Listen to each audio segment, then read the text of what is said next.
Welcome to the Deep Dive. Our mission today is a bit different. We're tackling an ancient construction project, one that mixes these incredible technical demands with just catastrophic human drama. Yeah, it's a real study in extremes. We're talking about the blueprints for the Tabernacle. It's this complex, mobile, sacred space, and it requires enough gold and rare resources to, probably bankrupt a small country And today. all built by a group of nomadic people moving through a wilderness. Yeah. It's staggering. Right. And this isn't just about, like, carpentry. The sources we have lay out this precise, divine geometry for the whole structure. But the real insight, for me, comes from the timing. Okay, what do you mean? These incredibly detailed architectural plans. They were being finalized at the exact same moment that the people down below were in the middle of this chaotic failure of faith, the Golden Calf incident. That contrast really is the heart of it, isn't it? So that's what we're going to do in this deep dive. We'll unpack the technical details, every stitch, every ounce of gold, but also that chaotic betrayal that threatened the whole project. And then the magnificent completion and what it all meant. Exactly. By the end of this, you're going to understand one of history's most audacious, structural, and really theological challenges. Hmm. Okay, let's start with the sheer scope here. The investment. If you were a project manager today and you looked at this bill of materials, You'd be laughed out of the room. Absolutely. absolutely. The list of required materials is just unbelievable. It reads like a king's treasury inventory. And the Israelites were just asked to bring offerings, prompted by their heart. It's a logistical puzzle. You have the basics: gold, silver, bronze, specific dyed yarns like blue, purple, scarlet, fine linen, durable leathers, and of course the acacia wood for the structure. But then you get into the real luxury items. Oh yeah. Rare spices, things like myrrh, cinnamon, cassia for the anointing oil, and then precious gems, onyx stones. I mean, the scale is just monumental. And to give everyone a sense of that scale, we hear the term talents of gold. A single talent is about 75 pounds. We'll get to the grand totals later, but just the idea that these nomadic people had enough raw material for a project requiring tons of metal it's mind-boggling. And all that wealth had to be funneled into executing a very specific, unchangeable plan. The fundamental rule was, make this tabernacle and all its furnishings exactly like the pattern I will show you. So no creative liberty here. None. And the centerpiece, the Ark of the Covenant, it really sets the tone for this meticulous, opulent design. So what were the key specs for the Ark? And maybe more importantly, why was it built that way? It was all about permanence and purity. It was made from acacia wood, which is incredibly hard and resistant to decay, but it was completely covered in pure gold, inside and out. Yeah. Its size was manageable for travel, about the size of a modern steamer trunk. The real importance was what it held, the covenant law tablets, and the fact that its gold-overlaid carrying poles were never, ever supposed to be removed. So it's always ready to move. Always ready. And on top of the ark sat the atonement cover, which sounds like some kind of, divine communications hub. That's a good way to put it. It was a solid slab of pure gold, matching the ark's dimensions. But the really critical and technically astounding detail is the two cherubim. What about them? They weren't attached pieces. They were hammered out of the same piece of solid gold as the cover itself. Wow. Yeah. They faced each other, their wings overshadowing the space between them. And that spot was the designated place where commands would be given. I mean, the level of metallurgical skill to do that is just off the charts. So the Ark is the container for the law, the site of communication. I assume that other furnishings had to match that gold standard. Absolutely. You have the table for the bread of the presence, again, acacia wood overlaid with pure gold. Yeah. But then you get to the lampstand, the menorah. And this is where the craftsmanship gets even more intense. It becomes almost supernatural. It wasn't cast in pieces or molded. It was hammered out of one single talent of pure gold. That's over 70 pounds. 75 pounds of gold, hammered into this complex floral design with almond cups, buds, and blossoms. To create that intricate, unified shape from so much metal without modern tools, it implies a level of divinely inspired craftsmanship. Okay, so let's move from the gold furnishings inside to the structural engineering around them. This whole thing had to be strong enough for all that wealth, but also easy to disassemble. Exactly. The core was a framework of upright acacia wood frames, all overlaid in gold. Think of them as massive, portable, gold-plated planks. Held together by crossbars, also gold overlaid. Right. But the real engineering puzzle is the foundation. What's holding up all that weight? And it wasn't gold. So tell us about the foundation. This is where we start to see that like gold, silver, bronze hierarchy, isn't it? It is. The foundation was made of silver bases. 40 silver bases for the north side, 40 for the south. And if you connect the dots, that silver came primarily from the census offering, The half shekel of atonement. the half shekel that every man 20 years and older had to give. So the silver literally represented the redeemed lives of the entire community. And that formed the foundation for the divine dwelling. That's a critical detail. The silver of redemption supporting the gold of purity. And the tent itself, that was layered textiles, right? Multiple layers. The inner layer, the visible ceiling, was 10 curtains of fine linen interwoven with blue, purple, scarlet yarn and woven cherubim. Okay. And those were fastened together with 50 gold clasps. But directly above that, for weather protection, you had 11 curtains of rough goat hair. And those were fastened with. 50 bronze clasps. You see the hierarchy right there on the fasteners. Gold for the sacred interior, bronze for the durable exterior that faces the world. And the ultimate division, of course, was the one between the holy place and the most holy place. That was the veil. A heavy woven curtain hung on 4 gold overlaid acacia posts. But get this, those posts were set on silver bases. Ah, there's the silver again. Exactly. Now contrast that with the entrance to the outer tent. That curtain hung on 5 gold overlaid posts, but those rested on bronze bases. So as you move deeper in, the materials get more sacred.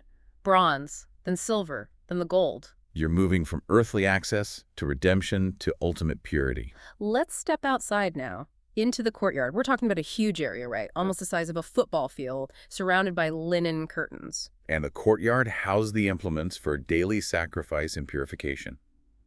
You have the bronze altar of burnt offering, 5 cubits square, made of acacia wood overlaid with bronze. This was the place of judgment.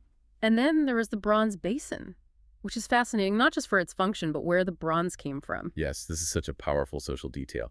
The basin was essential for the priests, Aaron and his sons, to wash so they wouldn't die.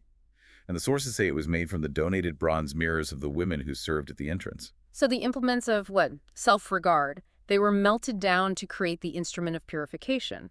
Okay, let's shift focus to the high-stakes attire. The sacred garments for the high priest, Aaron. If the structure was for containing the divine, the clothing was for managing the human approach to it. Right.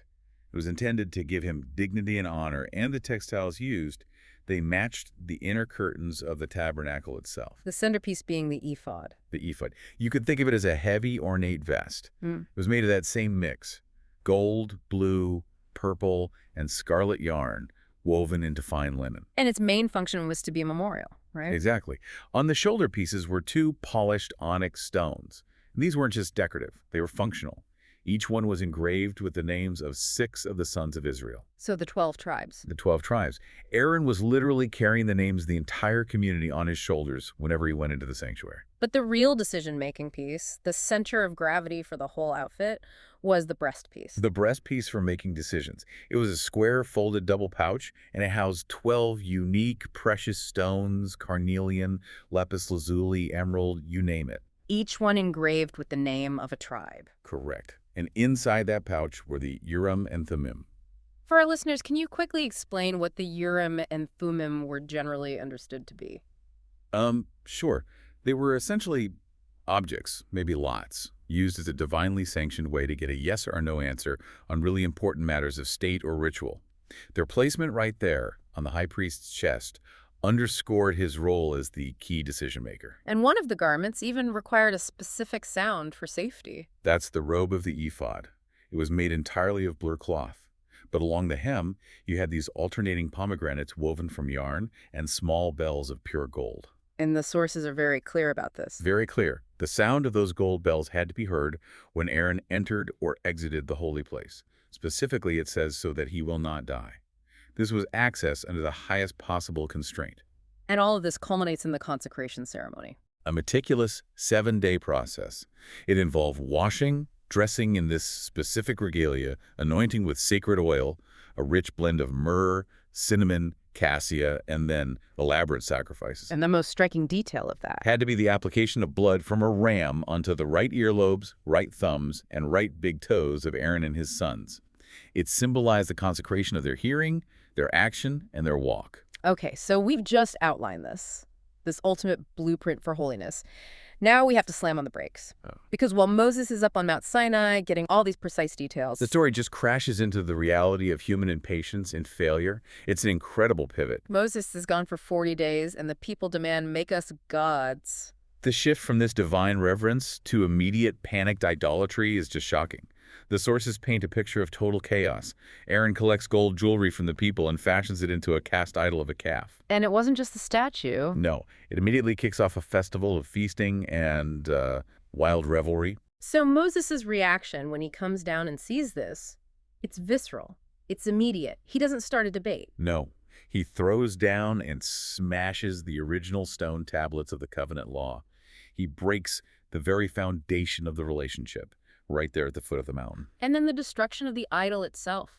That's one of the most memorable acts of judgment in any of these sources. It's humiliating. Oh. Moses takes the golden calf, he burns it, he grinds it into fine powder, scatters it on their water source, and then made the Israelites drink it. Wow. They were forced to internally consume the evidence of their own sin. Exactly. It's an incredibly powerful, tangible act. And the immediate physical consequence was horrific. It was. Moses orders the Levites to take up swords, and about 3,000 people are killed that day. And then God afflicts the community with a plague. Yeah. But the ultimate consequence was theological.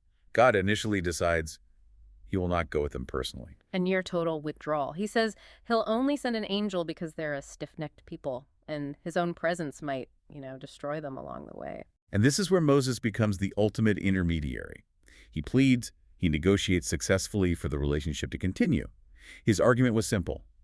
If your presence does not go with us, do not send us up from here. Basically saying the journey is meaningless without you. Precisely. And that success immediately prompts Moses to ask for the ultimate confirmation, now show me your glory. And that request kind of cemented the boundaries of the relationship, didn't it? It did. Moses was told explicitly, you cannot see my face, for no one may see me and live.